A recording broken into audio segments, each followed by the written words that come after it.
Shalom Bapak Ibu Saudara, kita berjumpa lagi dalam renungan Mimbar Agama Kristen, Penyuluh Agama Kristen Republik Indonesia, Kota Makassar. Pada hari ini saya akan membawa renungan dengan tema The End of Time atau waktu yang terakhir. Saya mengambil dalam ayat dari 1 Yohanes, surat 1 Yohanes pasal yang kedua ayat yang ke-18. Saya akan bacakan bagi kita semua. Firman Tuhan berkata demikian, "Anak-anakku, waktu ini adalah waktu yang terakhir. Dan seperti yang telah kamu dengar, seorang antikristus akan datang.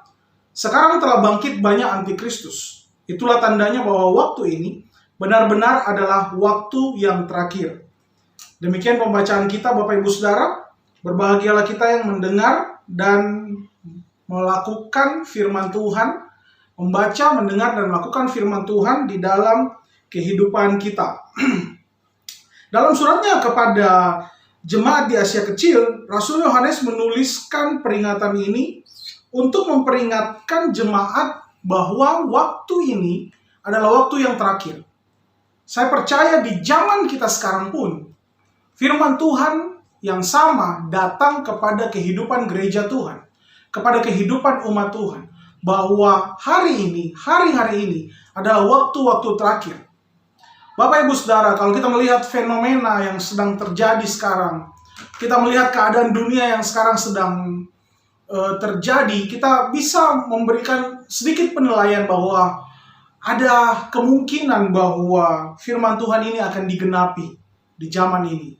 Ya, dan kalau kita terus belajar firman Tuhan, maka kita akan yakin dengan pasti bahwa memang di zaman kita ini firman Tuhan akan digenapi. Oleh sebab itu, mari kita mau melihat peringatan yang diberikan oleh Rasul Yohanes kepada jemaat Tuhan.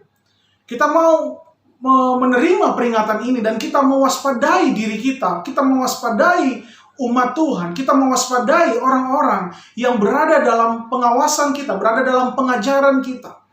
Sehingga kita, keluarga kita, dan semua orang-orang yang kita pimpin, mereka juga mewaspadai hari-hari terakhir ini. Nah, Bapak Ibu Saudara, apa yang perlu kita waspadai? Ada 3 hal yang Rasul Yohanes katakan kepada jemaat ini. Yang pertama di ayat yang ke-15, pasal 2 ayat 15, "Janganlah kamu mengasihi dunia dan apa yang ada di dalamnya." Rasul Yohanes memperingatkan agar jemaat Tuhan menyadari dengan sungguh-sungguh bahwa kita bukan berasal dari dunia, dan jangan sampai hati kita berpaut kepada dunia. Jangan sampai kasih kita itu kita berikan kepada dunia dan apa yang ada di dalamnya. Ini peringatan yang pertama. Yang kedua yang harus kita waspadai adalah sebab ayat yang ke-16 pasal 2. 1 Yohanes pasal 2 ayat 16, "Sebab semua yang ada di dalam dunia, yaitu keinginan daging dan keinginan mata serta keangkuhan hidup, bukanlah berasal dari Bapa, melainkan dari dunia."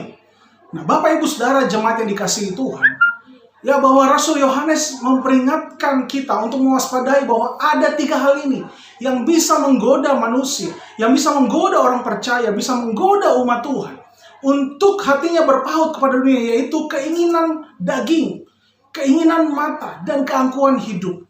Ini dengan kata lain saya berikan satu kata saja, yaitu kebutuhan manusia. Nah, Bapak Ibu Saudara, jangan sampai karena kebutuhan kita yang menyangkut kedagingan kita, yang menyangkut apa yang kita lihat, dan yang menyangkut harga diri kita, itu kemudian membuat kita tidak waspada bahwa ini adalah hari-hari terakhir, hari di mana Tuhan Yesus akan datang untuk menjemput kita. Dan yang terakhir, yang perlu kita waspadai di hari-hari yang terakhir ini, di dalam ayat yang ke-18 tadi kita baca bahwa akan bangkit seorang antikristus. Dan bahkan dikatakan sekarang telah bangkit banyak antikristus. Nah, kok bisa banyak Bapak Ibu Saudara? Saya membaca di ayat 19, dikatakan memang mereka berasal dari antara kita, tetapi mereka tidak sungguh-sungguh termasuk kepada kita. Jadi, ada kemungkinan besar bahwa di akhir zaman ini iblis berusaha menggoda orang percaya dan membuat mereka menyangkal Tuhan. Mari, jemaat yang dikasih Tuhan, kita mewaspadai hal ini. Kita mewaspadai penyesatan. Kita mewaspadai diri kita, keluarga kita, orang-orang yang terdekat dengan kita, orang-orang yang ada dalam pengawasan pengajaran kita. Kita mewaspadai mereka dan kita saling mengingatkan supaya kita tetap kuat di dalam waktu-waktu terakhir ini. Jangan sampai ada salah satu kita yang terhilang. Jangan sampai ada di antara kita yang kemudian menjadi antikris karena penyangkalan kita akan Tuhan. Bagaimana orang menjadi antikris? Lewat tutur kata. Kata-kata yang tidak memuliakan Tuhan. Lewat tindakan sikap hidup. Sikap hidup yang tidak memuliakan Tuhan. Sikap hidup yang penuh dengan dosa. Ini antikristus karena mereka menyangkali keberadaan Tuhan. Oleh sebab itu, Bapak Ibu Saudara jemaat yang kasih Tuhan, mari kita di waktu-waktu terakhir ini kita mewaspadai diri kita, mewaspadai ajaran kita, mewaspadai keluarga kita. Ya, dan kita menjaga, saling memperingatkan dengan firman Tuhan yang senantiasa setiap hari menjadi makanan rohani kita. Saya percaya kita bisa saling menjaga, kita bisa saling menguatkan, kita bisa saling mendoakan. Sehingga kita tetap kuat di waktu-waktu yang terakhir ini. Apapun yang terjadi kepada dunia ini, biar saja terjadi. Karena Tuhan sudah menjanjikan langit dan baru, dan bumi yang baru buat kita. Asal kita sekarang diuji oleh Tuhan, siapkah kita untuk menjadi pewaris dari langit baru, bumi baru yang Tuhan siapkan bagi kita.